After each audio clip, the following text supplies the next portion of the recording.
찬양과 같이 기도하시겠습니다.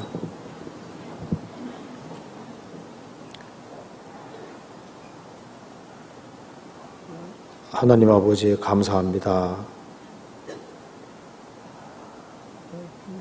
저희들을 구원해 주시고 주님의 은혜와 사랑 안에 살 수 있도록 도와주시는 것을 감사합니다.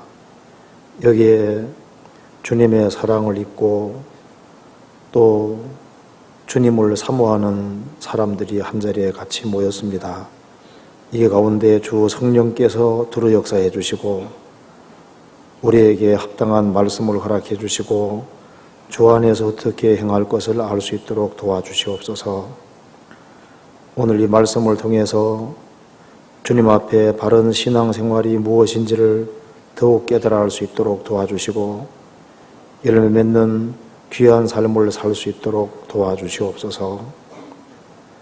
전국적으로 있는 모든 집회 가운데 함께해 주시고 해외에 선교하는 그 모든 손길 가운데도 함께해 주시고 도와주시옵소서.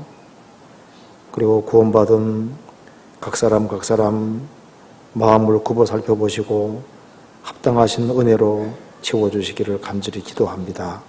우리 구주 예수 그리스도 이름 받들어 기도하옵나이다. 아멘. 성경 사무엘상 4장 찾으시겠습니다.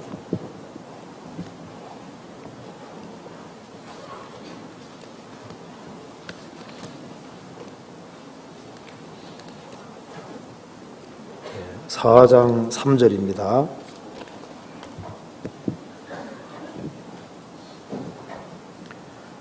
사 4장 3절 제가 읽겠습니다.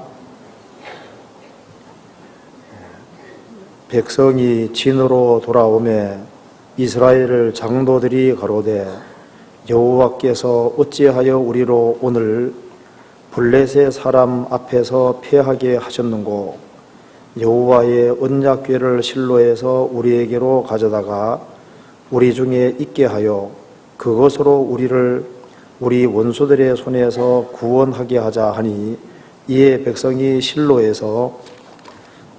보내어 그룹 사이에 계신 만군의 여호와의 언약궤를 거기서 가져왔고 일리의 두 아들 홈니와 비느하스는 하나님의 언약궤와 함께 거기 있었더라.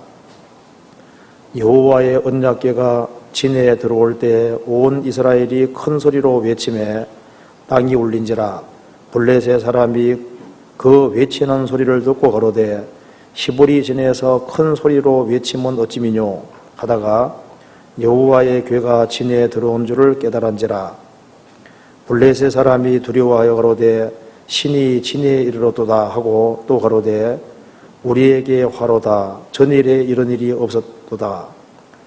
우리에게 화로다. 누가 우리를 이 능하신 신들의 손에서 건지리요. 그들은 광야에서 여러 가지 재앙으로 애굽인을 친 신들이니라. 너희 블레셋 사람들아 강하게 되며 대장부가 되어라. 너희가 히브리 사람의 종이 되기를 그들이 너희의 종이 되었던 것 같이 말고 대장부같이 되어 싸우라 하고 블레셋 사람이 섰더니 이스라엘이 패하여 각기 장막으로 도망하였고 살육이 심히 커서 이스라엘 보병에 엎드러진 자가 3만이었으며 하나님의 배는 빼앗겼고 일리의 두 아들 홈니와 비느하스는 죽임을 당하였더라. 거기까지입니다. 이요한 목사님께서는 몽골 선교센터 입당식을 위해서 가셨습니다. 오늘은 사무엘상 4장에 나와 있는 말씀대로 복궤에 대해서 같이 한번 생각을 해보겠습니다. 이 성경 속에 성막은 가장 중요한 위치를 차지하고 있고 성막에서 또 가장 중요한 부분은 법궤라고 할 수 있습니다. 법궤는 하나님의 임재를 상징하는 것이고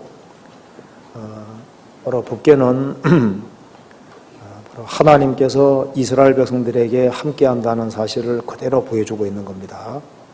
출애굽기 25장 보면은 법궤를 만들 때 조각목으로 만들고 바깥에는 금으로 샀다고 되어 있습니다. 그 조각목은 예수님의 인성을 가르치고 있고 황금으로 산 금은 신성을 가르치고 있습니다. 그래서 하나님이면서 사람이신 예수님, 그 육체를 입으신 그 예수님의 그림자가 됩니다. 여기에 이 성경 속에 법궤에 대한 많은 말씀들이 기록이 되어 있습니다. 그런데 그 많은 말씀 중에서 우리는 오늘 법궤를 통해서 몇 가지를 같이 한번 생각을 해보시겠습니다. 여기에 사무엘상 4장 말씀에 이스라엘 사람들이 블레셋 사람과 전쟁에서 패했습니다. 그래서 그들은 실로에 있는 법궤를 가지고 와서 법궤를 이용해서 전쟁에서 승리하려고 했던 겁니다.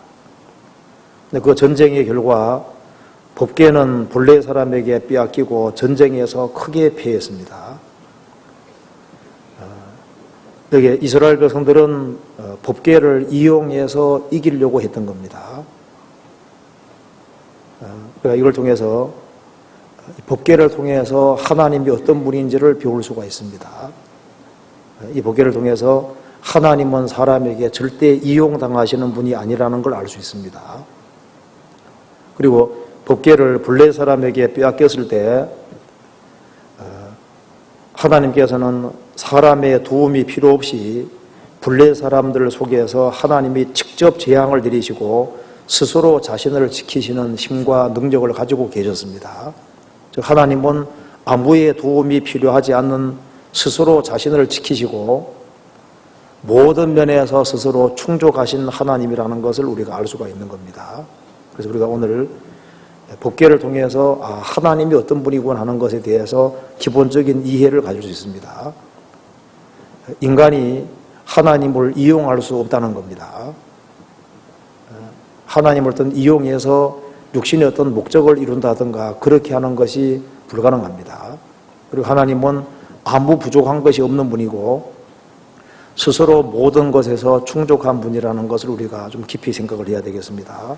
그리고 또 한 가지는 이 성경 속에 법궤는 언제 역사를 하느냐, 법궤가 항상 역사 나타내는 것이 아닙니다. 언제 역사 나타내시느냐, 성경에 보면은 법궤는 항상 어깨에 매야 됩니다. 어깨에 매고 순종의 길을 걸을 때만 역사를 하신 겁니다. 그리고 또 한 가지는 법궤를 앞에 모시고 법궤가 앞에 가고 이스라엘 백성들이 반드시 뒤에 섰어야 되는 겁니다. 또 한 가지는 법궤 앞에 무릎을 꿇을 때 하나님께서 역사를 해주셨습니다. 그래서 그걸 통해서 지금도 하나님이 어떤 사람에게 역사하시는지를 볼 수가 있는 겁니다. 하나님께서는 순종하는 사람에게, 그리고 주님을 앞에 모시고 사는 사람에게, 그리고 주님 앞에 무릎 꿇는 사람을 통해서 일하신다는 모습을 볼 수 있는 겁니다.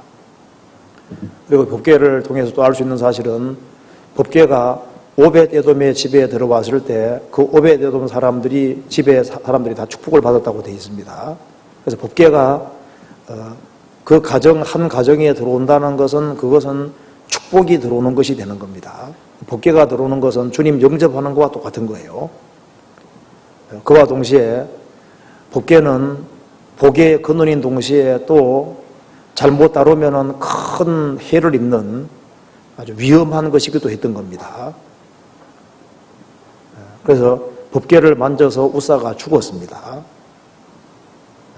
그런 교훈도 우리가 받을 수 있고, 또 한 가지는 요단강 건너갈 때 법궤를 메고 요단강 물을 밟을 때 물이 갈라졌습니다. 그래서 그것이 이제 우리 신앙 생활하고도 직접 관계가 됩니다. 그리고 또 한 가지는 시편 132편에 보면은 이 다윗이 다윗과 이 법궤에 관련되는 말씀이 있습니다. 이제 그런 것을 한번 순서대로 한번 생각을 해보도록 하겠습니다. 자, 먼저 이 법궤를 통해서 하나님이 어떤 분인지에 대해서 먼저 생각을 해보시겠습니다. 사무엘상 4장을 보시겠습니다. 사무엘상 4장 3절입니다.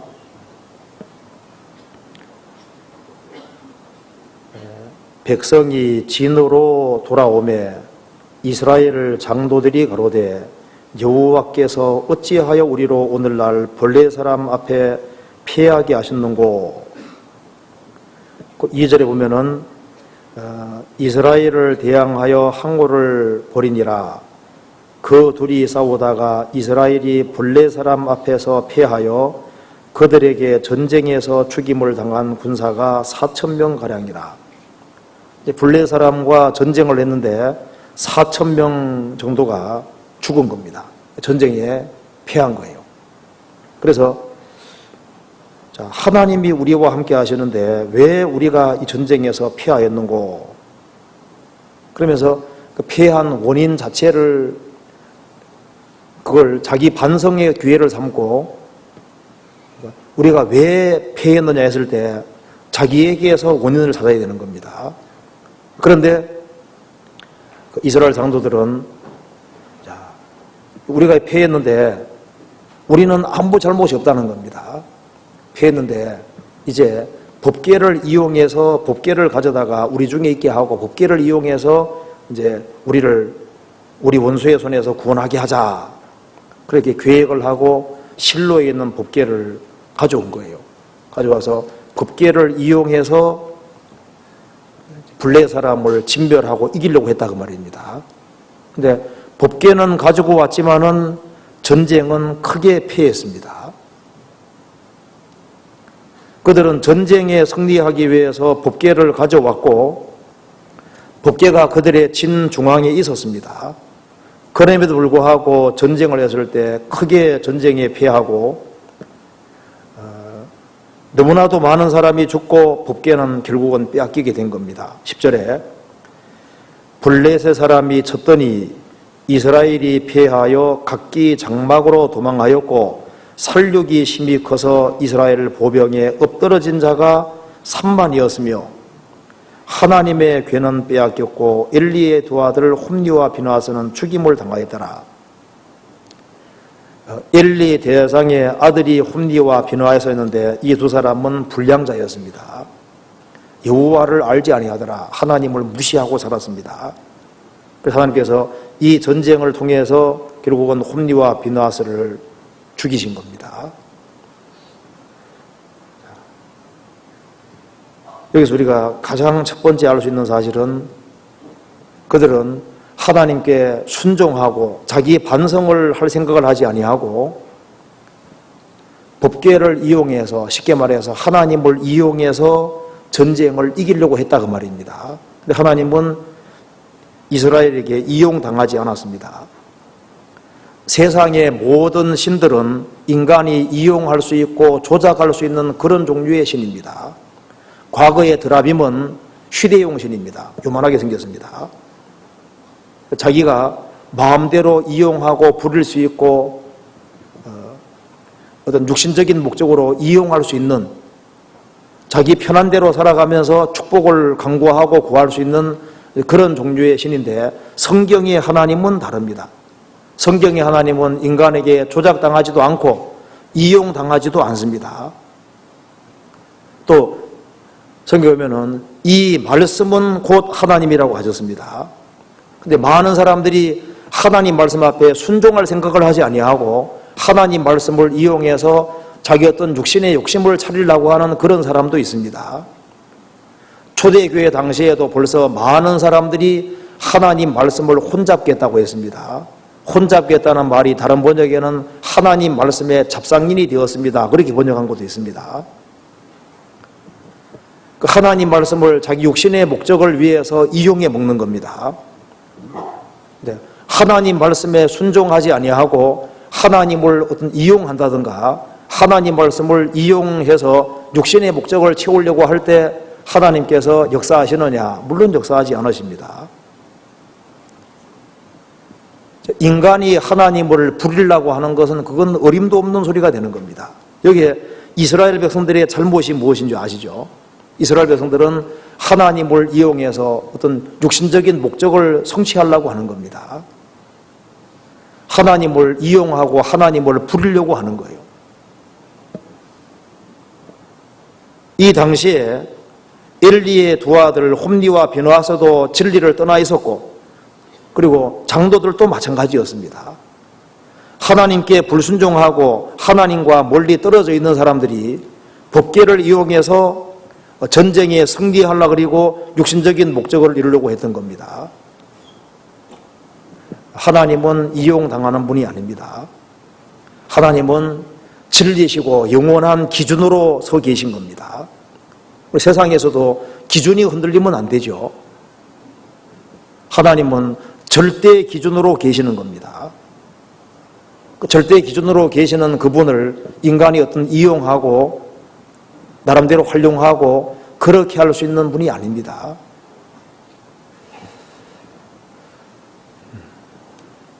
이 우주는 절대 우연이 아니고 하나님의 계획과 설계 속에서 만들어진 것이 틀림없습니다. 제가 이번에 어떤 분에게 얘기를 들었는데요. 그 새에 대해서 얘기를 하면서 보통 이 조그마한 새들은 이 알을 낳고 부화시키는 것이 14일 걸린다고 하더라고요. 근데 닭은 며칠인 줄 아시죠? 부화시키는데 21일. 그 다음에 오리는 28일. 그리고 이제 거위는 35일. 타조는 40일. 좀 특징이 있죠? 무슨 특징이 있을까요? 다 7배수입니다. 그렇죠? 우리 옛날에 배웠잖아요. 7일은 7, 7이 14, 73, 21, 74, 28, 75, 35, 76에 42. 그 7배수로 다 되어 있습니다. 이게 우연이냐 그 말입니다. 절대 우주는 우연으로 되어 있는 것이 아닙니다. 배후에 하나님이 계시고 절대 기준을 가지고 계신 분이 계십니다. 그래서 절대자가 계시기 때문에 절대자를 인간이 좌지우지할 수 있고 어떤 자기가 불순종의 길을 걸어가면서도 잘되게 하나님은 잘되게 해준다든가 그 하나님을 어떻게 자기 어떤 육신적인 목적으로 이용할 수 있다고 생각하면 그건 착각이고 교만이고 잘못된 생각인 겁니다. 사람들은 봄, 여름, 가을, 겨울 오는 것을 막을 수 없습니다. 낮에 해가 뜨고 밤에 달과 별들이 뜨는 것을 막을 수가 없는 거예요. 그건 인간이 어찌할 수 있는 것이 아닙니다. 여기 시편 136편, 시편 36편 찾아봅시다. 시편 36편.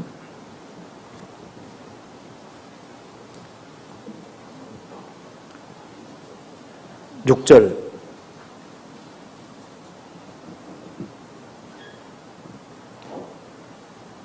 같이 읽어보겠습니다.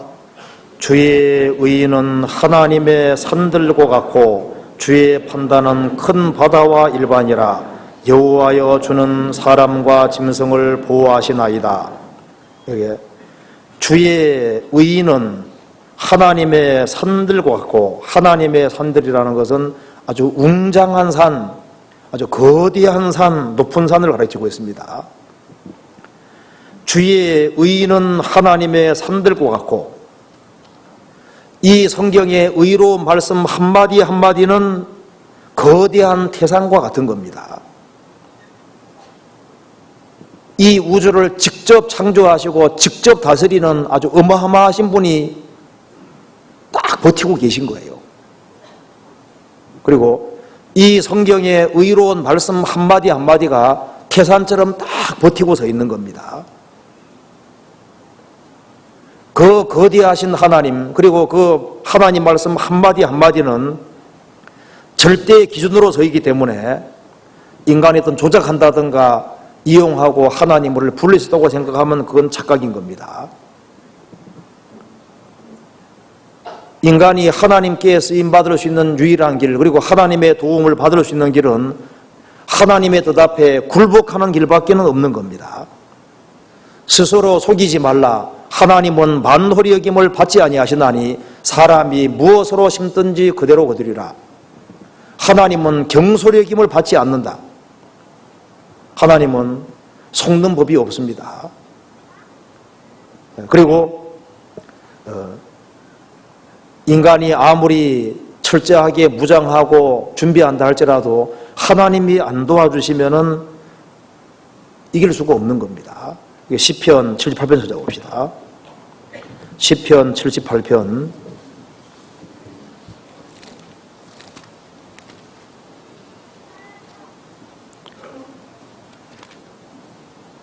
9절입니다.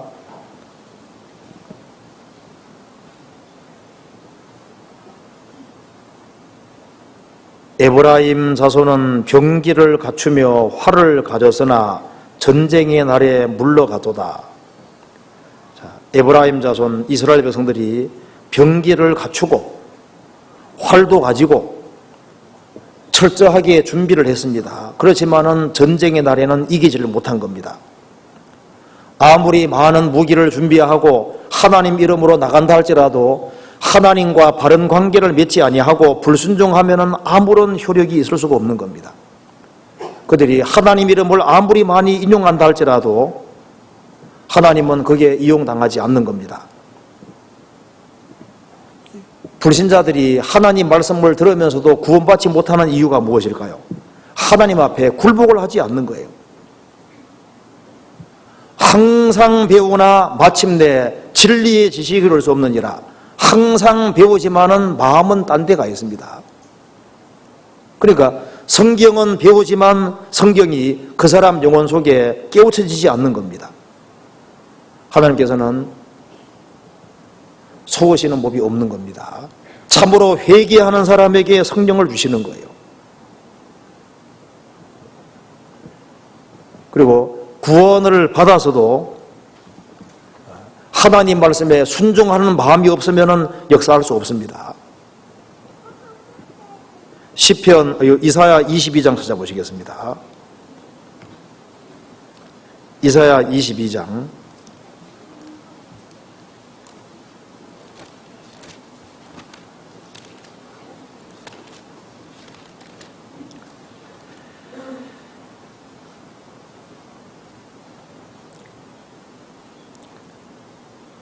22장 8절입니다. 여기 6절부터 제가 읽어보겠습니다. 엘람 사람은 전통을 가졌고 병거 자와 마병이 함께하였고 기르 사람은 방패를 들여내었으니 병거는 너의 아름다운 골짜기에 가득하였고 마병은 성문에 정렬되었도다. 그가 유다에게 덮였던 것을 벗기심에 이날에야 내가 숲을 곳간에 병기를 바라보았고 너희가 다윗 성에 무너진 곳이 많은 것도 보며 너희가 아래 못에 물도 모으며 또 예루살렘의 가옥을 개수하며 그 가옥을 헐어 성벽을 경곡케도 하며 너희가 또 옛 못에 물을 위하여 두 벽 사이에 저수지를 만들었느니라. 그러나 너희가 이 일을 하신 자를 앙망하지 아니하였고 이 일을 옛적부터 경영하신 자를 존경하지 아니하였느니라.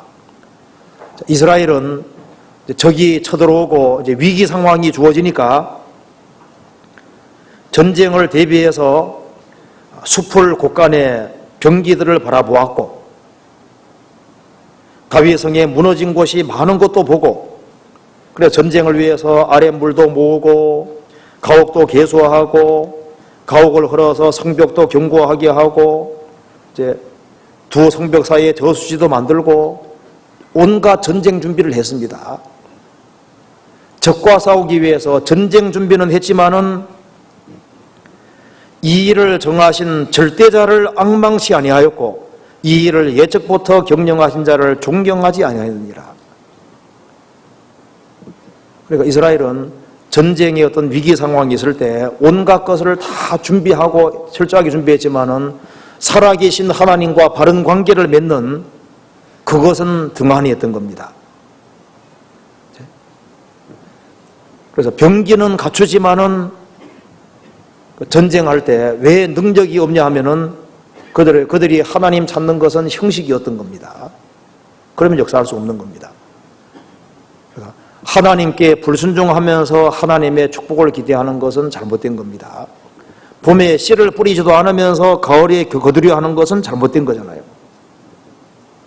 하나님께서는 하나님의 인대의 말씀을 지키는 사람을 축복해 주시고 지켜주십니다. 롯이 아브라함을 떠나서 자기 어떤 개인의 소욕 때문에 아브라함 떠나서 소돔 고모라 들어가면서 축복받으려 하는 것은 잘못된 겁니다. 하갈은 자기가 잉태하고 난 이후에 여주인을 멸시했습니다. 그래서 사라가 그 하갈을 좀 학대했잖아요. 하갈이 도망가 버렸습니다. 천사가 말했습니다. 너가 어디서 왔으며 어디로 가느냐? 예, 저는 여주인 사라를 피해서 지금 나왔습니다. 천사가 말하기를 너는 사라 수하에 복종하라. 그리하면 내가 복을 줄 거라고 하셨습니다. 주님 그렇게 말씀하시잖아요. 아브라함과 사라에게는 하나님의 축복이 약속되어 있는 곳입니다. 거기에 하나님의 모든 약속이 걸려 있고 아브라함과 사라 통해서 모든 복이 나오게 되어 있는 겁니다. 그런데 하갈이 어떤 갈등이 생긴다고 해서 아브라함과 사라가 있는 그곳을 떠나 나오면은 그 축복이 끊어지는 것이 되는 거예요. 그래서 하갈이 아브라함과 사라가 있는 그곳에 갈등이 있다고 해서 떠나버리면 어떻게 되는 겁니까? 그렇게 떠나버리고서도 하나님의 축복받기를 기대할 수는 없습니다. 천사가 말하기를 너가 어디서 왔으며 어디로 가느냐? 그 무슨 말입니까? 너가 어디서 나온 줄 아느냐? 너가 얼마나 중요한 곳에서 뛰쳐나온 줄 아느냐? 그 말이잖아요. 그 하나님의 모든 축복이 걸려있는 데서 나왔다 그 말입니다. 어디로 가느냐? 가면은 애굽입니다.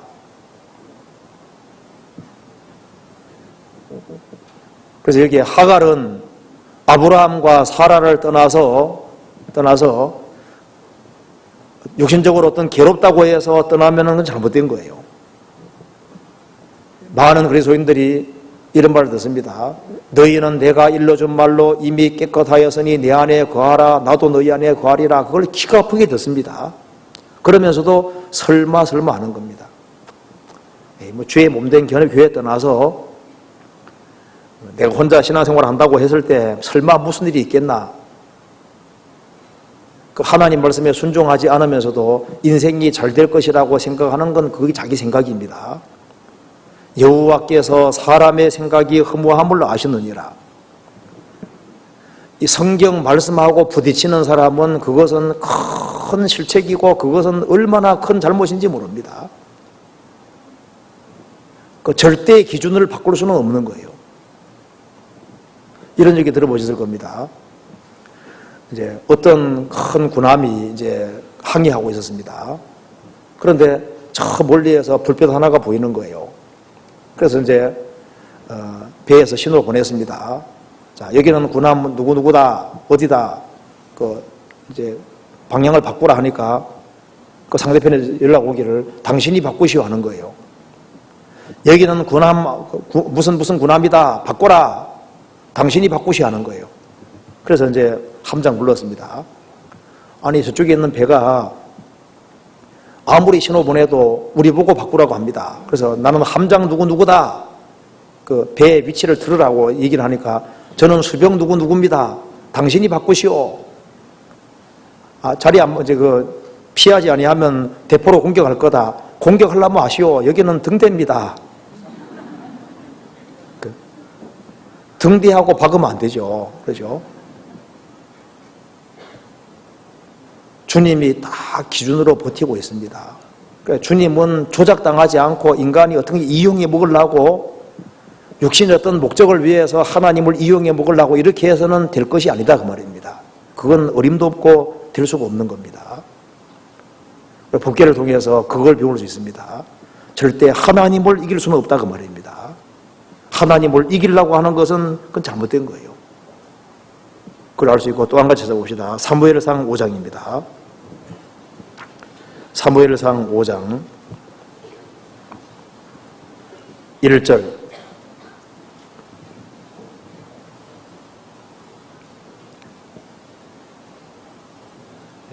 블레셋 사람이 하나님의 괴를 빼앗아 가지고 에벤에셀에서부터 아스돗에 이르니라. 블레셋 사람이 하나님의 괴를 가지고 다곤의 당에 들어가서 다곤의 곁에 두었으니 아스돗 사람이 이튿날 일찍 일어나 본즉 다곤이 여호와의 궤 앞에 엎드러져서 그 얼굴이 땅에 닿았는지라. 그들이 다곤을 일으켜 다시 그 자리에 세웠더니 그 이튿날 아침에 그들이 일찍 일어나 본즉 다곤이 여호와의 궤 앞에서 엎드러져 얼굴이 땅에 닿았고 그 머리와 두 손목은 끊어져 문지방에 있고 다곤의 몸뚱이만 남았더라. 그러므로 다곤의 제사장들이 다곤의 당에 들어가는 자는 오늘까지 아수도에는 다곤의 문지방을 밟지 아니하더라. 제가 어릴 때는 문지방 밟으면 재수 없다는 얘기 많이 들었거든요. 자, 이것 때문에 나온지 모르겠는데 어쨌든 간에 문지방 밟으면 재수 없다 그 소리 안 들어보셨어요? 그게 왜 나온지 모르겠어요. 아마 이기 전파돼서 그런지 모르겠는데 어쨌든 간에 이게 이제 다곤 우상이 이제 엎드러졌다는 저는 어떤 그런 배경을 가지고 있습니다. 그리고 여기에 6절에 보면은 여호와의 손이 아수돗 사람에게 음중이 더하사 독종의 재앙으로 아수돗과 그 지경을 쳐서 망하게 하니, 그리고 그 뒤에 계속해서 하나님이 직접 재앙을 내리시고 하나님께서는 블레셋 이방 땅에서 스스로 자신을 지키시고 그리고 스스로 결국은 이스라엘 땅에 오시잖아요. 여기서 우리가 중요한 사실을 알 수 있습니다. 이 법궤는 인간에게 이용당하지도 않고 꼭 인간의 도움이 필요한 것도 아니었다 그 말입니다. 하나님은 항상 스스로를 지킬 수 있는 분이었습니다. 블레셋 땅에 갔지만은 거기에서 스스로를 지키셨습니다. 하나님은 원래부터 아무의 도움이 필요함이 없는 분입니다. 하나님은 무엇이 부족한 것처럼 사람 손으로 섬김받으시는 것이 아니라고 했습니다. 하나님은 원래부터 부족한 것이 없고 모든 것에서 충족된 분입니다. 인간은 태어날 때부터 의존적인 존재지만 하나님은 모든 것에서 충족하고 아무의 도우심이 필요 없는 분입니다. 하나님 홀로 하늘을 펴시고 하나님의 모사가 된 사람은 없습니다. 존재는 없습니다. 하나님 자신이 직접 창조하셨고 직접 모든 것을 경영해 가시는 겁니다. 그래서 우리가 인간이 하나님을 도와드리겠다는 생각은 그건 불경건한 생각이라고 할 수 있습니다. 하나님은 혼자서 모든 것을 다 할 수 있는 분입니다. 하나님은 혼자 할 수 있는 분이지만은 단지 인간을 거기에 참여시키는 것 뿐입니다. 하나님은 혼자 하실 수 있지만은 자신을 하나님께 드리는 사람에게 동참할 수 있는 그런 기회를 주시는 겁니다. 아버지 혼자서 바디를 다 할 수 있습니다. 그렇지만은 아들들에게 조그마한 일을 할 수 있도록 기회를 주시는 것처럼 하나님께서는 모든 걸 할 수 있는 분이지만은 스스로 자신을 낮추시고 인생이 하나님 일에 동참할 수 있는 기회를 주신 겁니다. 그렇기 때문에 우리가 이 사건을 통해서 내가 없으면 하나님이 아무것도 못하실 거다 그 생각은 옳지 않은 생각이라고 할 수 있습니다. 왜냐하면 내가 있기 전에도 하나님은 계셨고 일하셨습니다. 내가 없어지고 난다 할지라도 하나님은 여전히 계시고 하나님 일을 하시는 겁니다. 모세가 죽은 후에도 하나님은 여호수아를 세우셨고 그 과거에 D.L. 무디가 죽어서도 주님은 여전히 살아계셔서 여전히 일하고 있는 겁니다. 그래서 내가 없이는 교회가 안 되느냐? 내가 없어도 교회는 될 수 있는 겁니다. 중요한 것은 내가 그 가운데 쓰임받지 못하면 내만 손해보는 거잖아요. 그래서 하나님은 인간에게 주작당하시는 분도 아니고 인간의 도움이 필요하신 분도 아닙니다. 하나님은 동참할 수 있는 기회를 주시고 자신을 굴복하는 사람에게 하나님께서는 할 수 있는 어떤 길을 열어주시는 겁니다. 그래서 우리가 하나님께 쓰임받는 사람이 되어야 되는 겁니다. 그래서 이 교회는 주님이 주인이시기 때문에 하나님께서는 하나님의 일을 하실 수 있는 능력이 있습니다.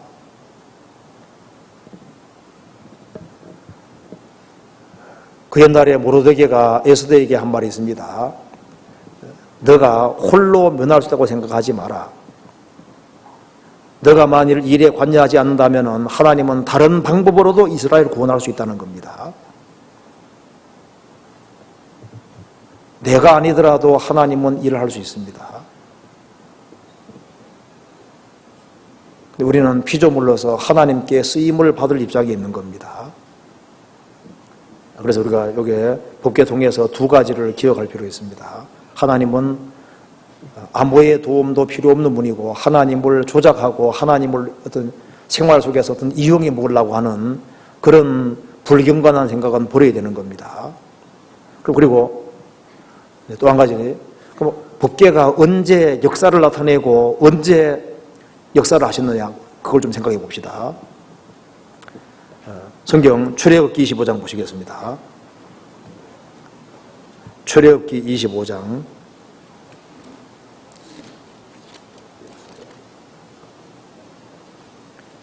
10절입니다.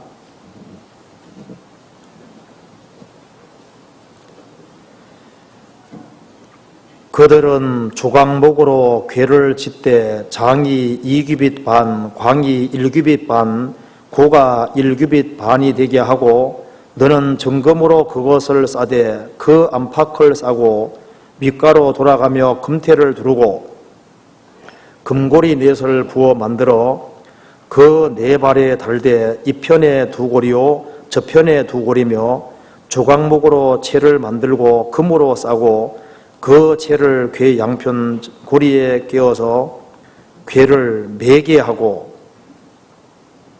채를 궤의 고리에 꿰대로 두고 빼어내지 말지며, 조각목으로 만들고 정금을 싸고, 그리고 이 법궤는 반드시 매게 되어 있습니다. 그래서 그 옛날에 다윗이 수레에 법궤를 싣고 오다가 하나님과 충돌이 벌어졌습니다. 법궤는 반드시 매야 됐습니다. 법궤를 매는 그 사람에게 축복이 있는 겁니다. 성경 이사야 52장 보시겠습니다.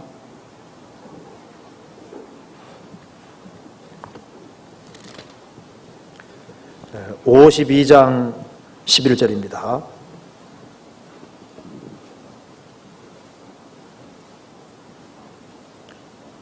자, 52장 11절 같이 읽어보겠습니다. 너희는 떠날지어다 거기에서 나오고 부정한 것을 만지지 말지어다. 그 가운데서 나올지어다. 여호와의 기구를 매는 자여 스스로 정결케 할지어다. 여기에 여호와의 기구를 매는 자여 스스로 정결케 할지어다. 여기에 법궤를 맵니다. 여호와의 기구를 매는 자여, 맨다는 게 뭡니까? 법궤를 매는 것은 말씀 아래에 내려가는 겁니다. 말씀을 부리는 것이 아니라 말씀 아래에 내려가서 말씀에 굴복하고 순종하는 걸 가리키는 겁니다. 누가 멍에를 맬까요? 누가 하나님 말씀 앞에 순종을 할까요? 예. 주님을 사랑하는 사람이 즐겁게 맬 겁니다. 신앙생활 속에서 누가 하나님 말씀의 멍에를 즐겁게 맬 수 있을까요? 주님을 참으로 사랑하는 사람이 그렇게 합니다. 그래서 이 갈라디아서 5장 보면은 성령의 열매 첫 번째가 사랑입니다. 성령의 열매는 사랑과 희락과 화평과 오래 참음과 자비와 양성과 충성과 온유와 절제니 이렇게 되어 있습니다. 첫 번째가 사랑이고 마지막이 절제입니다. 야, 아무리 절제하고 살아라 그렇게 말해도 주님을 사랑하는 마음이 없으면 절제가 안 될 겁니다. 그래서 주님을 사랑하는 마음이 크면 클수록 자기 통제는 자연스럽게 이루어지게 될 겁니다. 부모는 자녀를 사랑하는 마음이 크기 때문에 자신이 배가 고파도 자녀를 사랑하는 마음이 있기 때문에 자기가 못 먹더라도 절제해서라 자녀를 먹이려고 하잖아요. 주님을 사랑하는 마음이 크면 커질수록 당연히 자기 통제를 하려고 하게 되어 있습니다. 그리고 자기를 지킬 수 있는 제일 좋은 길도 하나님 사랑 안에서 자기를 지키며, 누가 수고하느냐? 사랑이 수고입니다. 주님을 참으로 사랑하는 사람이 수고할 수 있고, 누가 순교할 수 있느냐? 성경 말씀하기를 주의 인자가 생명보다 나음으로, 주의 사랑이 생명보다 낫다고 생각하는 그 사람이 주를 위해서 완전히 헌신할 수도 있고 순교할 수도 있는 겁니다. 법궤는 반드시 매야 되는 겁니다. 매는 사람에게 축복이 주어지는 겁니다. 법궤를 맨다는 것은 말씀 앞에 순종하는 겁니다. 누가 말씀에 순종하느냐? 하나님을 사랑하는 사람이 순종할 겁니다. 우리가 의무감만 가지고서는 순종하기가 어렵습니다. 그래서 자기가 하나님의 사랑을 느끼고 하나님 은혜를 받고 있다고 느끼고, 그리고 하나님이 내게 아주 한없는 은혜를 베풀어 주셨다는 것을 마음 깊이 느끼는 사람은 거기에서 당연히 충성이 나오게 돼 있고 당연히 순종이 나오게 돼 있고 즐겁게 순종하도록 되는 겁니다. 그리고 우리가 생활 속에서 자기 통제가 안 되고, 그리고 이제 수고하는 것이 의무감으로 바뀌고, 그리고 마음에 문제가 되면은 사랑이 식어지는 것이 아닌가 생각할 필요가 있습니다. 주님을 사랑하는 사람, 그 사랑하는 마음이 크면 클수록 당연히 멍에를 매게 되는 겁니다. 수고하고 무거운 짐자들아 다 내게로 오라. 내가 너희를 쉬게 하리라. 그리고 나의 멍에를 메고 내게 배우라. 그리하면 너희 마음이 쉼을 얻으리니 이는 내 멍에는 쉽고 내 지면 가벼움이니라. 왜냐하면 주님은 사랑을 주시고 그 사랑의 힘으로 하게 하시기 때문에 당연히 할 수 있게 되는 겁니다. 어떤 소년 하나가 자기보다 나이가 적은 발을 못 서는 애를 업고 항상 학교 등교하는 겁니다. 어른들이 보고서 야, 참 대견하다. 어쩌면 저렇게 매일매일 학교를 업고 갈 수 있냐 그 말이에요. 나중에 불렀습니다. 힘들지 않냐 물으니까 안 힘들어요. 내 동생이거들랑요. 자기 동생, 사랑하는 동생이기 때문에 그 동생을 업고 다니면서도 힘들 줄 모르는 겁니다. 사랑하는 마음이 있는 속에서는 수고할 수 있고 사랑하는 마음이 있으면 절제하고 끊을 힘도 생기는 겁니다. 네덜란드에 78살 먹은 할머니가 70살 먹은 할머니가 78살 먹은 할아버지 사랑했다고 하잖아요. 그래서 이제 둘 다 남편 아내가 죽은 상태입니다. 결혼하려고 하는데 할머니가 아주 오랫동안 담배를 피워와서 그 할아버지가 말합니다. 나도 당신 좋긴 좋은데 나는 담배는 질색이다. 난 담배 피우는 사람과는 결혼 못한다. 그러니까 할머니가 말하기를 그러면 끊지 뭐 하고 끊고 결혼했습니다. 그리고 말하기를 나는 비로소 사랑의 힘이 의지의 힘보다 크다는 걸 확실히 이번에 알았다. 아무리 끊으려도 안 끊어졌는데 사랑하는 사람이 생기니까 사랑하는 사람이 싫어하는 것을 끊는 힘이 생기더라 그 말입니다. 그래서 이 사랑이 힘입니다. 사랑하는 마음이 있을 때는 기꺼이 순종하고 싶고 기꺼이 복종하고 싶어하고, 그리고 주님께 잘 보이기를 원하는 마음이 생기도록 되는 겁니다. 그 법궤는 반드시 매는 속에서 축복이 있는 겁니다. 그리고 또 한 가지는 법궤는 인간이 법궤에 앞서면 안 됩니다. 항상 법궤 뒤에 쫓아가는 속에서 축복이 있는 겁니다. 성경 여호수아 3장 보시겠습니다.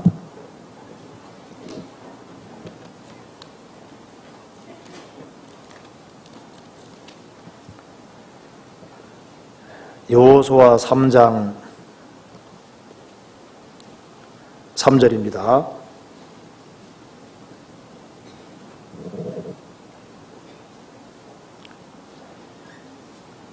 백성에게 명하여 가로되 너희는 레위 사람 제사장들이 너희 하나님 여호와의 언약궤에 매는 것을 보거든 너희 곳을 떠나 그 뒤를 쫓으라.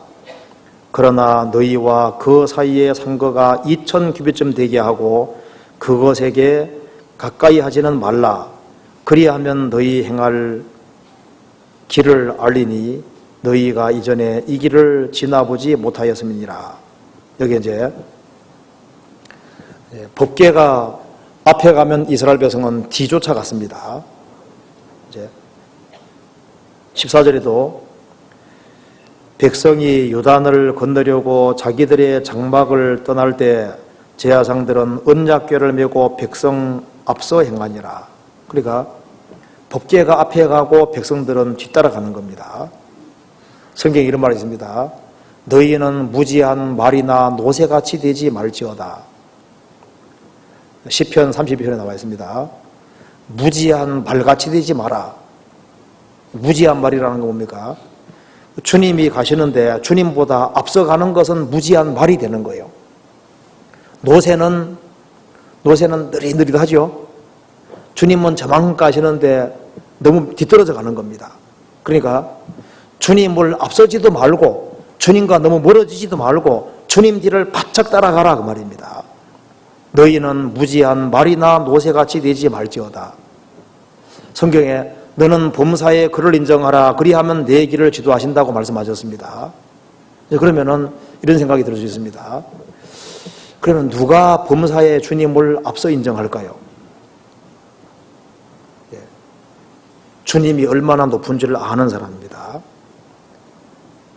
주님이 얼마나 높은지를 확실하게 자각하고 있는 사람은 주님 앞서지 않으려고 하는 겁니다.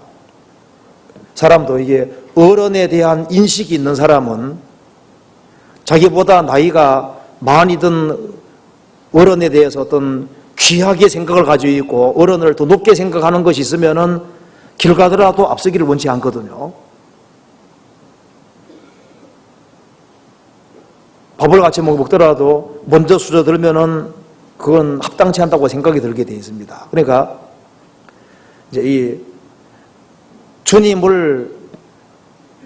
앞에 계시고 내가 뒤에 행하는 사람은 어떤 사람이 그렇게 하냐면은 주님이 얼마나 높으신 분인지에 대한 확실한 인식이 있는 사람, 그리고 주의 능력을 아는 사람, 주님이 얼마나 높으신지를 아는 사람은 당연히 주님을 앞세우려고 하고 주님을 자기가 앞서는 건 합당치 않다는 걸 알게 되는 겁니다. 그런데 자기의 어떤 기백을 믿고 자기의 어떤 힘을 믿고 자기의 어떤 능력을 믿는 사람은 주님은 뒷전이 되는 겁니다.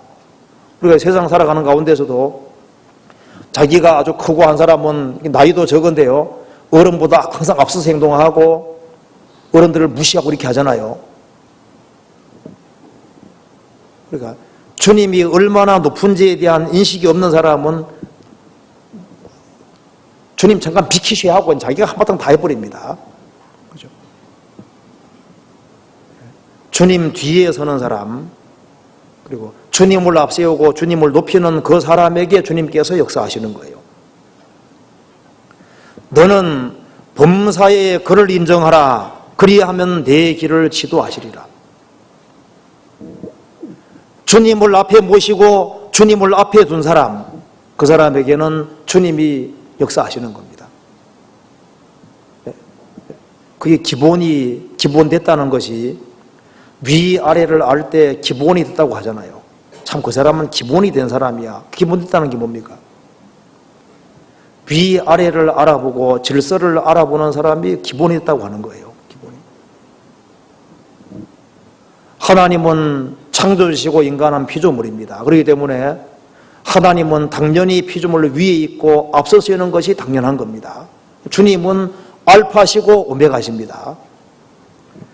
우주의 시작이 주님이시고 우리 인생의 시작이 주님이시고 우리 구원의 시작이 주님이십니다. 그래서 주님을 앞세우는 것이 당연한 겁니다. 너는 범사에 그를 주님을 앞세우라. 그리하면 내 길을 지도하시리라.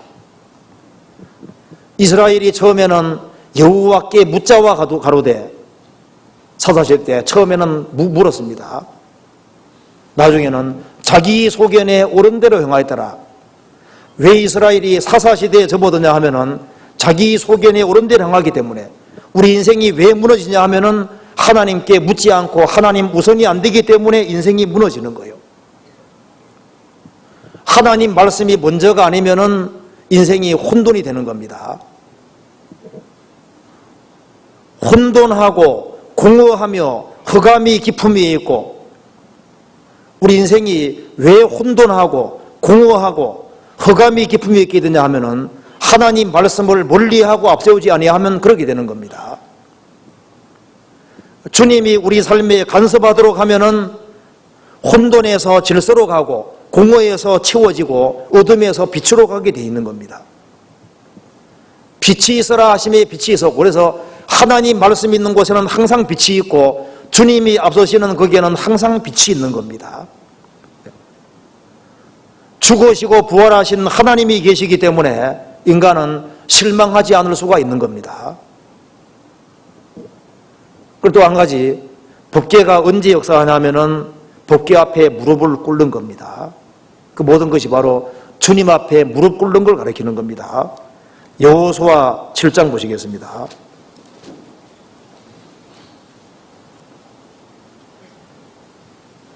(7장 6절)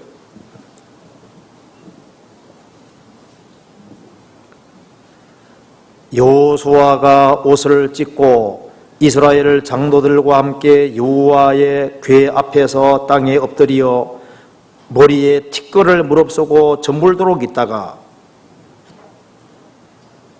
이 말씀 보면은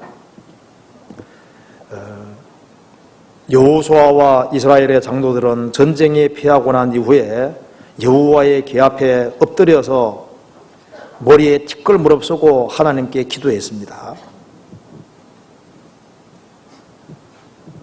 하나님께서는 하나님 앞에 겸손한 사람, 하나님 앞에 무릎 꿇을 수 있는 사람, 그런 사람에게 하나님께서 함께 하시고 역사 나타내시는 겁니다.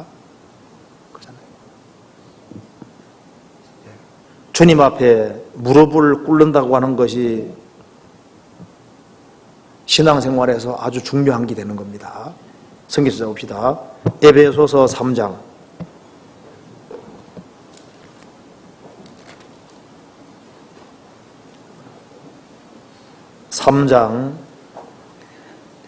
14절 15절을 같이 읽어보겠습니다. 이러함으로 내가 하늘과 땅에 있는 각 족속에게 이름을 주신 아버지 앞에 무릎을 꿇고 비노니, 바울 사도가 기도할 때 하늘과 땅에 있는 각 족속에게 이름을 주신 아버지 앞에 무릎을 꿇고 빈다. 여기 이제 법궤는 바로 예수님을 그대로 보여주고 있는 겁니다. 그러니까 법궤를 맨다는 것은 예수님의 말씀에 멍에를 매는 주님 앞에 순종하는 입장에 서는 것을 가리키는 겁니다. 법궤를 앞세우는 것은 주님을 앞세우고 살아가는 걸 가리키는 것이고, 법궤 앞에 무릎 꿇는 것은 주님 앞에 무릎을 꿇는 겁니다. 이제 그런 사람에게는 주님께서 함께 하시고 역사를 나타내 주시는 거예요.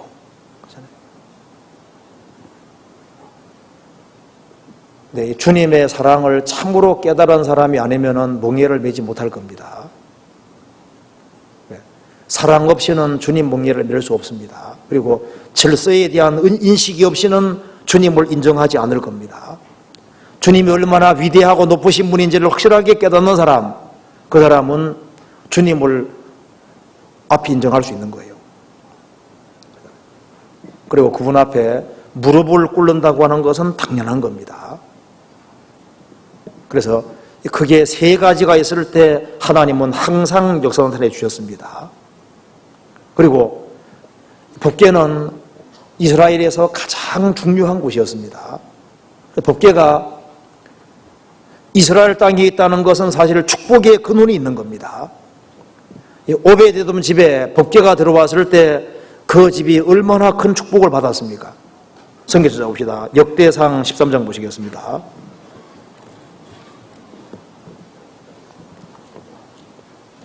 역대상 13장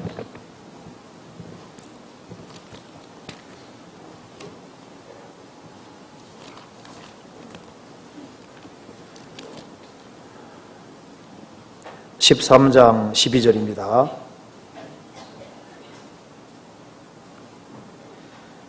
그날에 다윗이 하나님을 두려워하여 가로되 내가 어찌 하나님의 궤를 내 곳으로 오게 하리요 하고 궤를 옮겨 다윗성 자기에게 메어드리지 못하고 치우쳐 가드 사람 오벳 에돔의 집으로 메어가니라. 그다음 같이 읽겠습니다. 하나님의 괴가 오벳 에돔의 집에서 그 권속과 함께 석 달을 있으니라. 여호와께서 오벳 에돔의 집과 그 모든 소유의 복을 내리셨더라. 여기에 다윗이 법궤를 수레에 싣고 오다가 하나님과 충돌이 생겨서 법궤를 가져가지 다윗성에 메어드리지 못하고 오벳 에돔의 집으로 메어가게 됐습니다. 그래서 하나님의 괴가 오벳 에돔의 집에서 그 권속과 함께 석 달을 있으니라. 여호와께서 오벳 에돔의 집과 그 모든 소유의 복을 내리셨더라.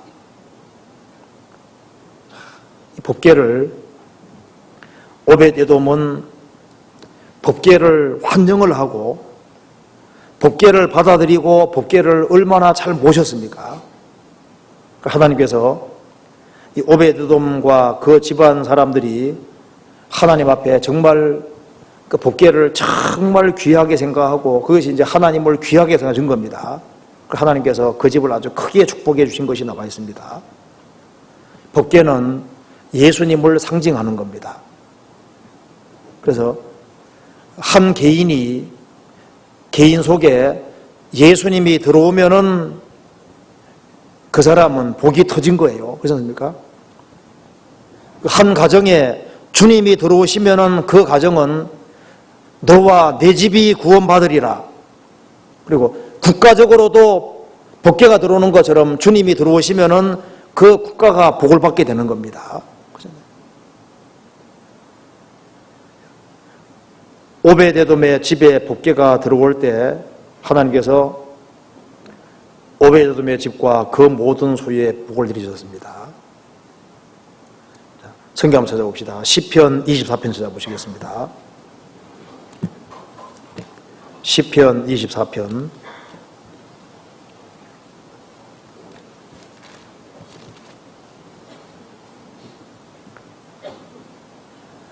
7절입니다. 7절부터 10절까지 내용은 이것이 법궤를 메고 이제 이 이스라엘 땅 이스라엘 예루살렘으로 이제 들어오는 그 장면도 됩니다. 법궤가 여러 문들을 통해서 이제 이렇게 그 이스라엘 땅 안으로 들어오는 것처럼 이제 주님께서 이 구원받은 사람들 속에 들어오는 모습하고 중첩되어 있습니다. 7절. 문들아 너희 머리를 들지어다. 영원한 문들아 들릴지어다. 영광의 왕이 들어가시리로다. 영광의 왕이 뉘시뇨. 강하고 능한 여호와시오. 전쟁에 능한 여호와시로다. 문들아 너희 머리를 들지어다. 영원한 문들아 들릴지어다. 영광의 왕이 들어가시리로다. 영광의 왕이 뉘시뇨. 만군의 여호와께서 곧 영광의 왕이시로다. 자, 법궤는 주님을 상징하는 겁니다. 이 법궤가 어디에 들어갔습니까? 오벳 에돔의 집으로 들어갔잖아요. 영광의 왕 주님께서 그 집에 들어가시는 겁니다. 법궤를 메고 다윗성에 들어갈 때 영광의 왕이 그리로 들어가는 거예요. 한 사람이 구원받을 때 영광의 왕 되신 주님께서 우리 마음속에 뚫고 들어오시는 겁니다. 그래서 복 자체가 되신 주님께서 들어오시는 거예요. 그래서 여기에 영광의 왕이 니시뇨. 강하고 능한 여호와시오. 전쟁에 능한 여호와시로다. 그래서 법궤가 들어왔고 이 오벳 에돔 집은 법궤를 잘 모셨습니다. 그게 뭡니까?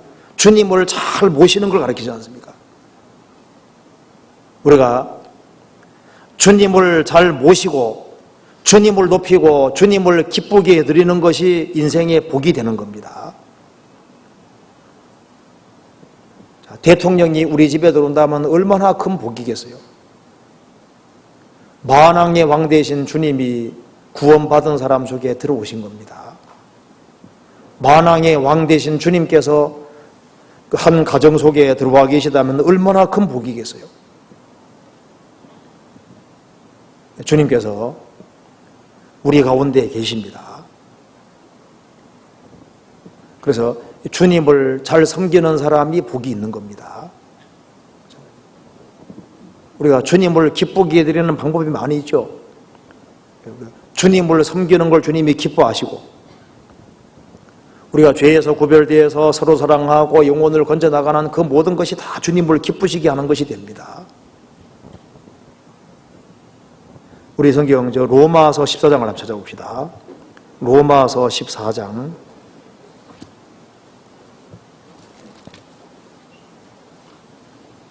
18절을 같이 읽어보겠습니다.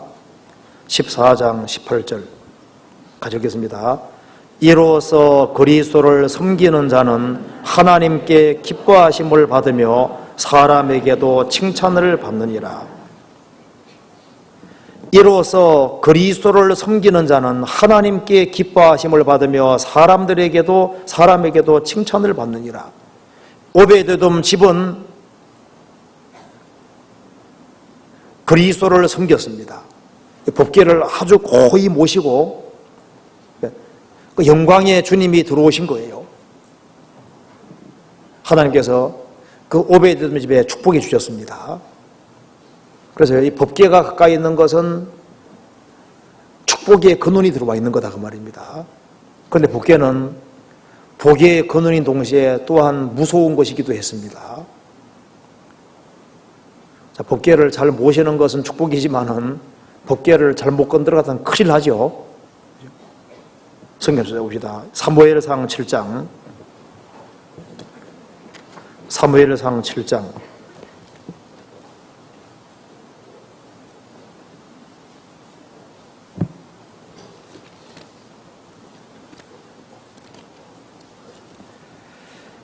7장 1절입니다. 기랏 여아림 사람들이 와서 여호와의 궤를 옮겨 산에 사는 아비나답의 집에 들여놓고 그 아들 엘리야사를 거룩히 구별하여 여호와의 궤를 지키게 하였더니 궤가 기랏 여아림에 들어온 날부터 20년 동안 오래 있은지라. 이스라엘 온 족속이 여호와를 사모하니라. 이게 아비나답의 집에 궤가 20년 동안 있었습니다. 그런데 이제 다윗이 법궤를 다윗 성으로 이제 드리려고 했습니다. 사무엘하 6장 찾아보시겠습니다. 6장 1절.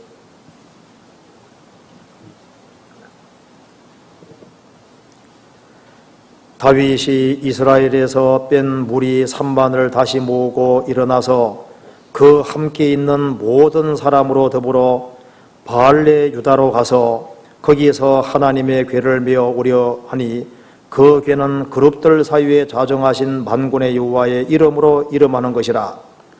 저희가 하나님의 궤를 새 수레에 싣고 산에 있는 아비나답의 집에서 나오는데 아비나답의 아들 우사와 아요가 그 새 수레를 모니라. 저희가 산에 있는 아비나답의 집에서 하나님의 궤를 싣고 나올 때 아요는 궤 앞에서 행하고 다윗과 이스라엘 온 족속이 잣나무로 만든 여러 가지 악기와 수금과 비파와 소고와 양금과 제금으로 여호와 앞에서 조악하더라. 저희가 나곤의 타작마당에 이르러서는 소들이 띠므로 우사가 손을 들어 하나님의 궤를 붙들었더니 여호와 하나님이 우사의 잘못함을 인하여 진노하사 저를 그곳에서 지시니 저가 거기에서 하나님의 궤 곁에서 죽으니라. 여호와께서 우사를 충돌하심으로 다윗이 분하여 그곳을 베레소사라 칭하니 그 이름이 오늘까지 이르니라. 여기서요.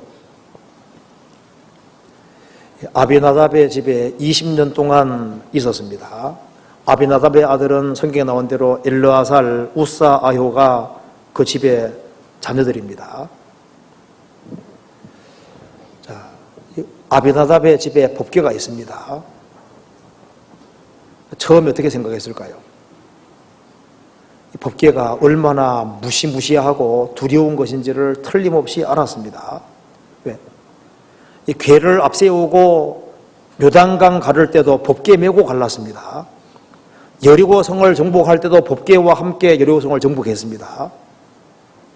그리고 블레셋 사람에게 하나님께서 엄청난 재앙을 내렸다는 것도 아비나답 식구들이 다 들었습니다. 그리고 법궤를 만지면 죽는다는 것은 이스라엘 사람 상식에 속하는 것이었습니다. 그래서 이 아비나답 집 식구들은 법궤를 만지면은 이것은 죽는다는 것을 알았기 때문에 법궤를 가까이 한다는 것은 너무 무섭다는 걸 알고 있었습니다. 자, 우사가 처음에 어떻게 생각했을까요?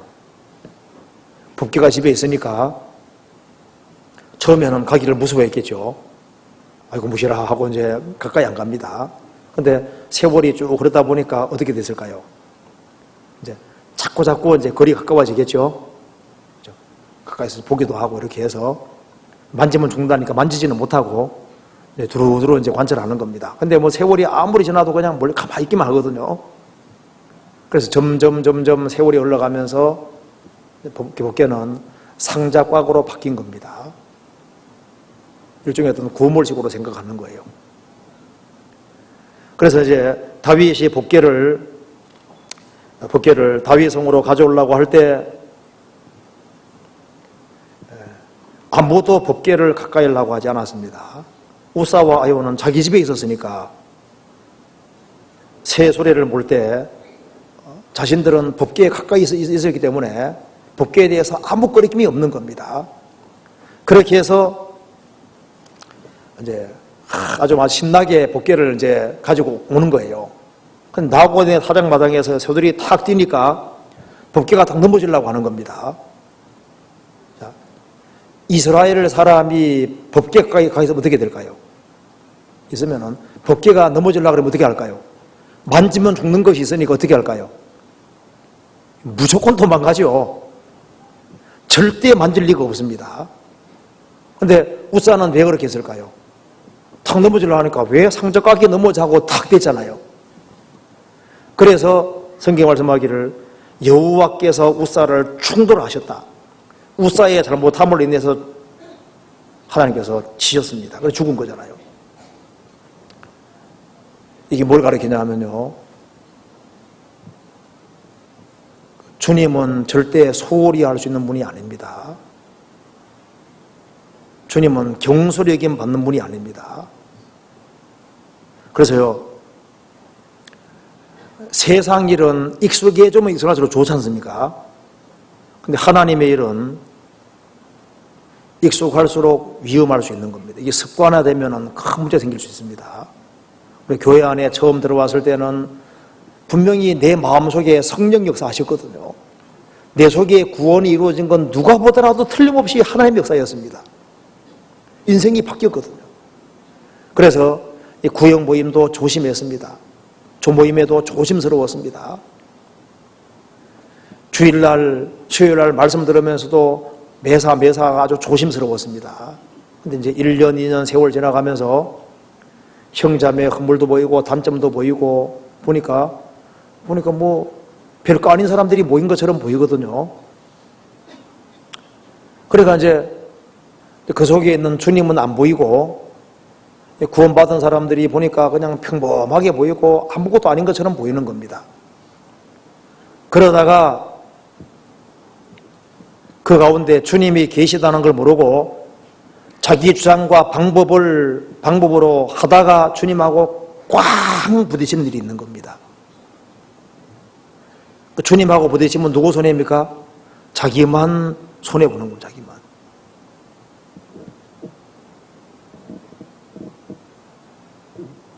구원받은 무리 속에 주님이 머리로 계십니다. 틀림없습니다. 주님은 모든 것을 행할 수 있는 능력이 있습니다. 구원받은 한 사람 절대 만만하지 않습니다. 구원받은 사람 속에 주님이 계시고 비록 초라한 사람들이 모였지만 그 가운데 주님이 계시는 거예요. 가시나무 뜰기 가운데 불꽃입니다. 초라한 그리스도인들이 모인 것처럼 보이지만은 그들이 거듭난 하나님의 생명을 가진 사람들이고 그 가운데 주님이 역사하시고 계시는 겁니다. 그래서 마음을 낮추고 보면은 우리 가운데 주님 역사하시는 것이 보일 겁니다. 그런데 이제 신앙생활이 습관화되고 그래 되면은 그 가운데 역사하시는 주님이 안 보이고 법궤가 상자각오로 보이는 것처럼, 그래서 구원받은 무리 속에서 아주 아무렇게나 행동하고 아무렇게나 말하고 함부로 행동하고 그렇게 하다가는 큰일 날 수가 생기는 겁니다. 모세는 항상 조심했습니다. 그런데 이스라엘 백성들이 하도 마음을 계속 건드리기 때문에 하나님 말씀을 부주의하게 들었습니다. 하나님께서는 분명히 말씀하시기를 명하여 물을 내라고 말씀하셨습니다. 근데 모세는 하나님 말씀을 듣긴 들었는데 부주의하게 들은 겁니다. 이스라엘 백성들이 마음을 막 긁어놨기 때문에 부주의하게 들은 거예요. 그래서 과거에 반석을 쳐서 물 낸 적이 있기 때문에 내가 너희를 위해서 물을 내려 하면서 반석을 2번 땅땅 터치하잖아요. 그래서 하나님 말씀을 어기고 하나님의 거룩을 범했기 때문에 가나안 땅에 못 들어가게 된 겁니다. 그 딱 한 번이거든요. 딱 한 번. 그것 때문에 가나안 땅에 들어가지 못하게 됐습니다. 하나님의 성전은 거룩하다고 했습니다. 하나님의 성전을 멸하면 하나님께서 그 사람을 멸하시리라. 그래서 우리가 구원받은 사람들 속에서는 항상 조심하는 것이 필요한 겁니다. 구원받고 처음에도 조심하고 10년 지나도 조심하고 20년 지나도 더 조심하고 조심해야 됩니다. 그렇지 아니하면은 주님하고 충돌하는 문제가 생길 수 있습니다. 그리고 내가 어떤 내 주장과 내 생각과 내 방식대로 사람들을 이렇게 주장한다든가 이렇게 할 수 있는 게 아닙니다. 교회의 머리로 주님이 계시고 하나님의 손은 능하신 손입니다. 하나님의 능하신 손 아래 겸손하라. 때가 되면 너희를 높이시리라. 하나님의 손은 전능하신 손입니다. 그래서 이 낮은 길을 걸어가는 것이 최선이고 자기 위치를 잘 지키는 것이 그게 최선에 속하는 거예요. 주님이 안 계시다면은 우리 수단 방법대로 해야 되겠죠. 주님이 계시기 때문에 우리 수단 방법대로 할 것이 아니라 우리는 낮은 길을 걸어가는 것이 그게 지극히 당연한 겁니다. 주님은 너무 가까이 계시기 때문에 우리에게 복이 되기도 하고 우리가 잘못된 행동할 때 큰 손해 있기도 하는 겁니다. 그걸 우리가 깊이 생각할 필요 있겠습니다. 또 한 가지, 요단강에 들어갈 때 법궤를 메고 들어가도록 되어 있습니다. 성경 찾아봅시다. 여호수아 3장. 여호수아 3장입니다.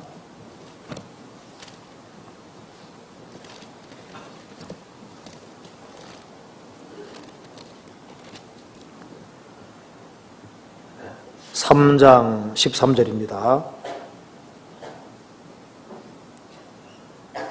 온 땅의 주 여호와의 궤를 맨 제사장들이 발바닥이 요단물을 밟고 멈추면 요단물 곧 위에서부터 흘러내리던 물이 끊어지고 쌓여서리라. 여기에 온 땅의 주 여호와라고 했습니다. 여호와는 이 우주를 창조하시고 지구를 직접 지배하고 다스리시고 지구를 만드신 분이고 그 여호와의 궤입니다. 궤를 맨 자들이 요단강물을 딱 밟을 때 물이 딱 끊어졌습니다. 여호수아 4장을 보시겠습니다. 4장 1절입니다. 온 백성이 요단 건너기를 마침에 여호와께서 여호수아에게 일러 가라사대 백성의 매 지파에 한 사람씩 12사람을 택하고 그들에게 명하여 이르기를 요단 가운데 제사장들의 발이 굳게 선 그곳에서 돌 12를 취하고 그것을 가져다가 오늘 밤 너희 유숙할 그곳에 두라 하라. 여호수아가 이스라엘 자손 중에서 매 지파에 한 사람씩 예비한 그 12사람을 불러서 그들에게 이르되 요단 가운데서 너희 하나님 여호와의 궤 앞으로 들어가서 이스라엘 자손들의 지파 수대로 각기 돌 한 개씩 취하여 어깨를 매라. 어깨에 매라. 그 다음에 9절입니다. 여호수아가 또 요단 가운데 곧 언약궤를 맨 제사장들의 발이 선 곳에서 돌 12를 세웠으니 오늘까지 거기 있더라. 여기에 자, 홍해 바다는 갈라놓은 곳에 참여했잖아요. 요단강물은 밟아야지 끊어졌습니다. 그것도 복개를 메고 밟을 때 끊어졌습니다. 구원은 주님이 완성하신 곳에 참여하는 겁니다. 홍해바다 갈라진 곳에 참여했잖아요. 구원은 주님이 다 이루신 거기에 참여하는 겁니다. 그런데 요단강물이 갈라지는 것은 메고 밟을 때 갈라진 겁니다.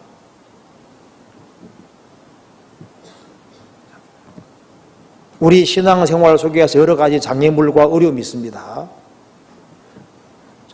언제 역사 나타나냐면은 반드시 메고 밟을 때 갈라졌잖아요. 그리고 요단강이 창길하는 그곳에서 발을 밟으라고 했습니다. 그것이 바로 뭐냐면 죽음에 참여하는 겁니다. 요단강이 창길한 그 속에 들어가는 것은 죽음에 참여하는 걸 가리킵니다. 여기에 요단강이 갈라졌을 때 요단강 속에 있는 12돌을 끄집어내서 바깥에 두고 밖에 있는 돌 12를 제사장들의 발이 선 그곳에 12돌을 또 뒀습니다. 돌이 예수님 가리키는 것이고 또 구원받은 사람들 돌이라고 했습니다. 그러니까 여기에 돌이 물속에 있는 것은 뭡니까? 예수님의 죽으심 가리키는 것이고 물 밖에 나오는 건 뭡니까? 예수님 부활을 가리키는. 그러니까 여기에 요단강 물을 밟는 것은 예수님의 죽으심과 부활에 참여하는 걸 가리키는 겁니다. 신앙생활이라는 것은 요단강 물을 밟는 것처럼 자신을 죽음에 넘겨주는, 그러니까 자신을 희생하고 십자가를 지고 주님의 고난에 동참하는 걸 가리키는 겁니다. 그러니까 언제 역사가 나타나냐면은 주님의 죽음을 본받을 때 주님과 함께 운명을 함께하고 자신을 비록 죽는 것처럼 보이지만은 하나님 말씀 믿고 순종하는 길을 들었을 때 그때 갈라지게 되는 겁니다. 하나님의 미랄이 죽으면 열매를 많이 맺는 겁니다. 이렇게 요단강 물을 밟는 것은 그건 죽음에 참여를 가리키는 겁니다. 우리의 산자가 죽음에 넘기오면 그러니까 기꺼이 희생하는 길을 걷는 겁니다. 말씀 붙잡고 죽으면 죽으리라. 그때 주님께서 역사하시는 거예요. 고린도후서 4장 찾아보시겠습니다. 고린도후서 4장입니다.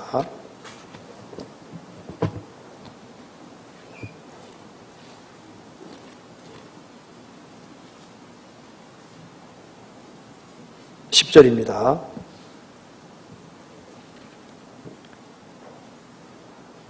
우리가 항상 예수 죽인 것을 몸에 짊어지면 예수의 생명도 우리 몸에 나타나게 하려 함이라.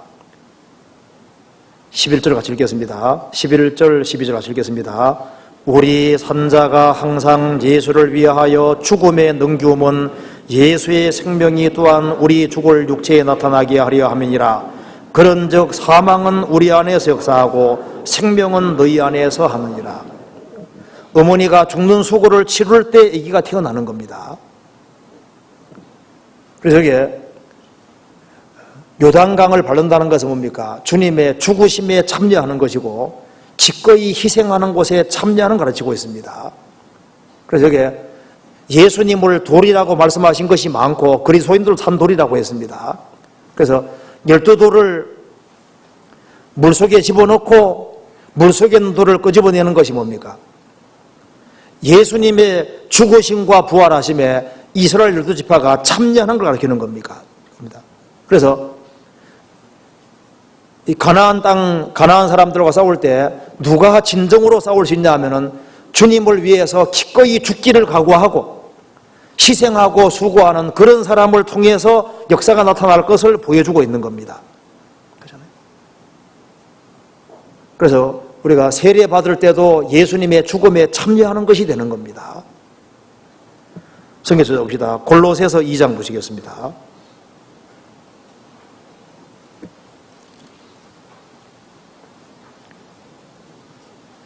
2장 12절.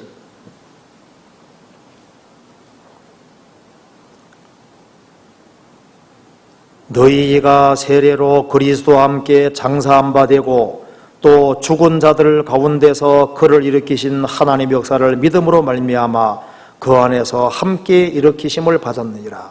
우리가 구원받을 때도 예수님의 죽으심과 부활에 참여한 겁니다. 세례 받을 때도 예수님의 죽으심과 부활에 참여한 겁니다.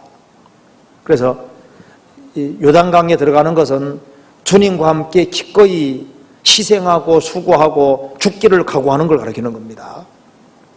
우리 가운데서도 자신을 죽음에 넘기는 사람, 기꺼이 희생하고 수고하는 그 사람을 통해서 주님께서는 귀한 역사를 이루시는 거예요. 성경 빌립보서 3장 찾아보시겠습니다.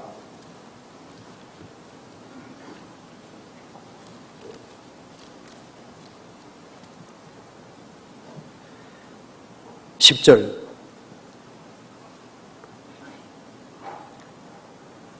내가 그리스도와 그 부활의 권능과 그 고난의 참여함을 알려하여 그의 죽으심을 본받아 어찌하든지 죽은 자 가운데서 부활이리라 하노니. 바울사도가 말했습니다. 내가 그리스도와 그 부활의 권능과 그 고난의 참여함을 알려하여 그의 죽으심을 본받아. 생활 속에서 예수님의 죽으심을 본받아 기꺼이 희생할 각오를 하고 살았습니다. 그렇게 살아갈 때 주님의 부활의 생명의 역사가 나타나기 때문입니다. 이건 부활 안 될 것이기 때문에 한 것이 아니라 생활 속에서 지금 말하고 있는 겁니다. 생활 속에서도 주님의 고난에 참여해서 주님의 죽으심을 본받는 건 기꺼이 희생하는 걸 가리키는 겁니다. 자기 십자가를 지는 걸 가리키는 겁니다. 그래서 여기에 요단강 물에 참여하는 것은 죽음에 참여하는 것이고 기꺼이 희생과 수고하는 것에 참여하는 걸 가르치고 있는 겁니다. 예레미야 12장을 찾아보시겠습니다. 예레미야 12장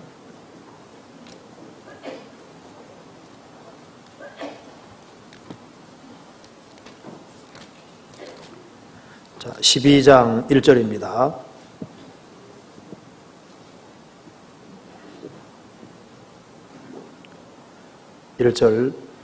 여호와여 내가 주와 징변할 때에는 주는 의로우시니이다.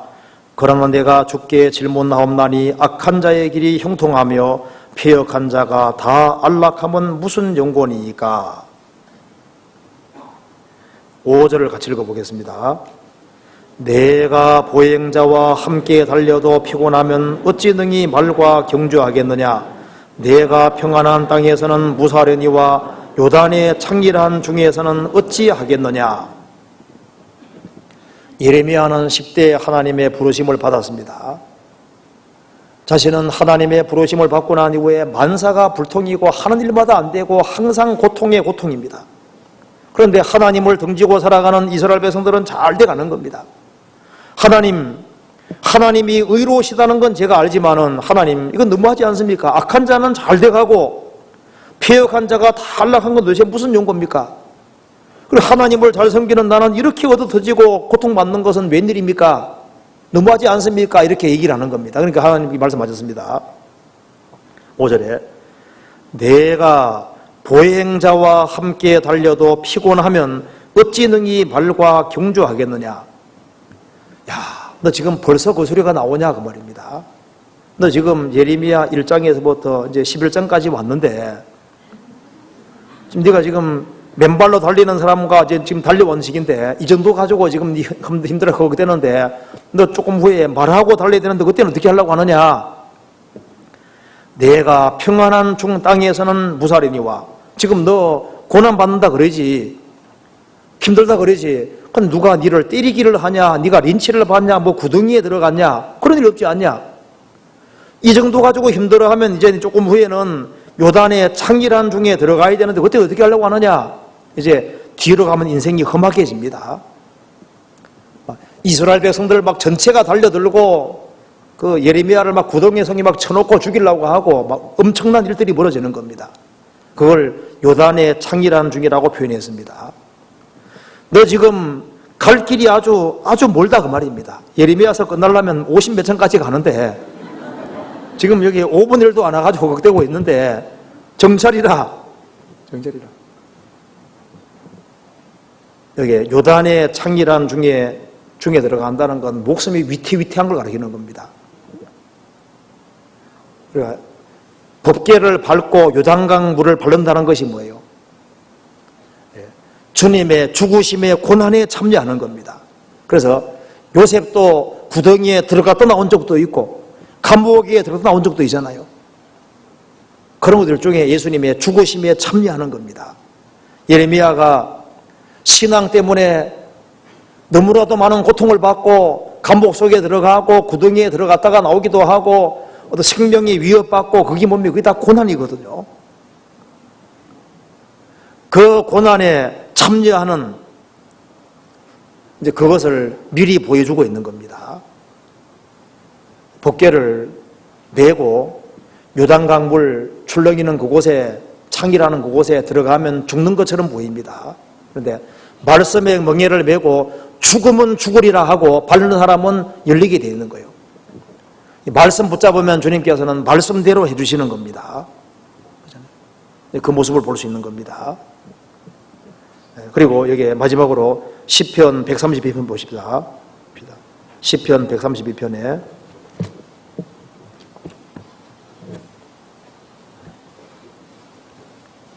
132편 1절입니다.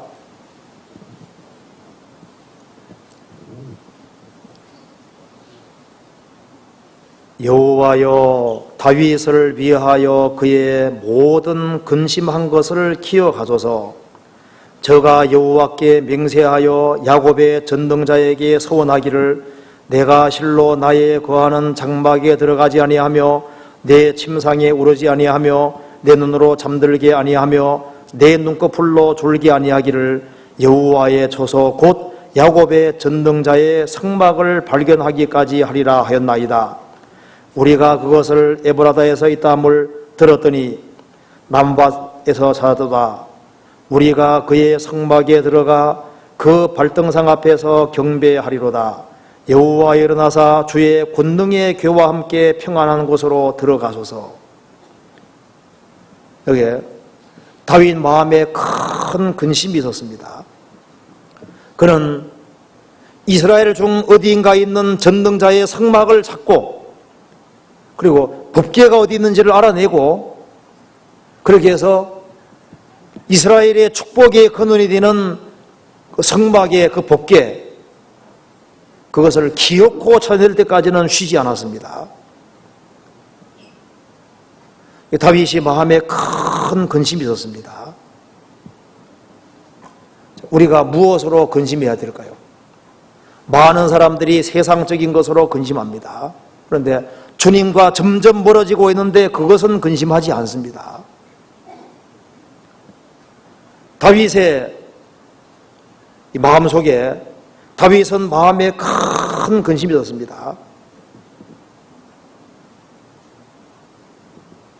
여호와의 처소 야곱의 전등자의 성막을 발견하기까지는 쉬지 않고 기어코 찾아내는 거 봐요. 그래서 여호와 일어나사 주의 권능의 궤와 함께 평안한 곳으로 들어가소서. 다윗은 하나님을 바르게 섬기기를 갈망했습니다. 그리고 하나님과 항상 바른 관계 맺는 것을 가장 주된 것으로 생각하고 그리고 그런 마음이 있기 때문에 주님이 축복해 주신 겁니다. 다윗의 마음은 항상 주님을 가까이 하고 주님과 바른 관계 맺는 그것을 가장 소중하게 생각했습니다. 주님과 멀어지는 것은 복과 멀어지는 것이 되는 겁니다. 다른 모든 것은 배설을 부릴지라도 주님은 우리의 모든 것이 되는 겁니다. 주 예수 그리스도를 얻으면 모든 것을 얻는 것이고, 그리스도와 멀어지는 것은 모든 것을 잃는 것이 되는 겁니다. 우리가 우리 생활 속에서도 반드시 그리스도를 찾아야 됩니다. 자꾸 나는 지금 주님과 바른 관계 속에 있느냐, 그걸 항상 깊이 생각하고 염두에 둬야 될 겁니다. 왜? 법계와 바른 관계가 있는 것처럼 주님과 나와 바른 관계가 있을 때 그 사람 삶이 능력이 있고 힘이 있게 되는 겁니다. 내 빗장은 철과 놋이 될 것이요 내 사는 나를 따라 내게 능력이 있을지로다. 우리의 신앙생활이 튼튼해지고 우리 삶을 통해서 주의 역사가 나타나는 그것은 주님과 바른 관계에 있을 때만 가능한 겁니다. 그렇잖아요. 다윗은 마음에 큰 근심이 있었습니다. 그것은 법계와 관련되어 있는 거예요. 우리의 큰 근심은 주님과 관계되어 있는 겁니다. 하나님이 살아계시고 성경이 하나님 말씀이고 예수님이 죽으시고 부활하신 것이 참으로 사실이라면, 정말 천국이 있고 지옥이 있는 것이 참으로 사실이라면, 그러면은 그리스도와 반드시 바른 관계를 가져야 됩니다. 우리 오늘 배운 대로 법계는 절대 이용당하지 않았습니다. 주님은 절대 이용당하시는 분 아닙니다. 주님은 안보의 도움이 필요 없습니다. 그렇지만은 동참할 수 있는 기회를 주시는 거예요. 주님은 주님의 일을 계속해 나가십니다.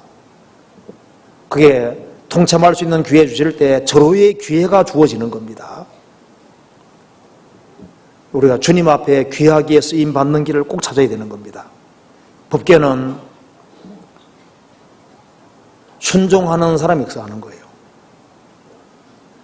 법계 앞에 무릎 꿇는 저처럼 주님께 무릎 꿇는 사람, 정말 주님을 앞세우는 사람이 역사하는 겁니다. 주님을 잘 대하고 주님과 바른 관계에 있는 사람은 가장 축복 관계에 있는 거예요. 그리고 법계 메고 요단강에 들어간 것처럼 주님의 말씀에 멍에를 메고 죽음은 죽으리라, 우리 가운데 주님 말씀 앞에 기꺼이 굴복하고 인생을 주님께 드리고 십자가를 지고 살기로 각오하는 사람들, 그런 사람들이 많아질수록 주님은 더 힘있게 역사하시고 우리 통해서 30명, 60명, 100명이 구원받는 역사를 이루실 겁니다. 같이 기도하시겠습니다. 은혜와 사랑이 충만하신 하나님 아버지, 감사합니다. 우리 가운데 주님께서 함께 하시고 두루 역사하심을 압니다. 주님께서 구원받은 모든 그리스도인들의 마음을 일깨워 주시고 주님과 바른 관계를 맺는 것이 얼마나 중요한지를 깨달아 알 수 있도록 도와주시고, 우리 가운데 복되신 주님이 함께 하시는 것을 깨달아 알 수 있도록 도와주시옵소서. 멀리 해외에서 전도하는 그 모든 손길들에 함께 해주시고, 또 국내의 모든 집회 가운데서도 함께 해주시고, 또 가정가정마다 주님께서 주의 은혜와 주의 역사를 나타내 주옵소서. 우리 나머지 모든 생에 주님의 거룩한 말씀으로 다스려 주옵소서. 우리 구주 예수 그리스도 이름 받들어 기도하옵나이다. 아멘.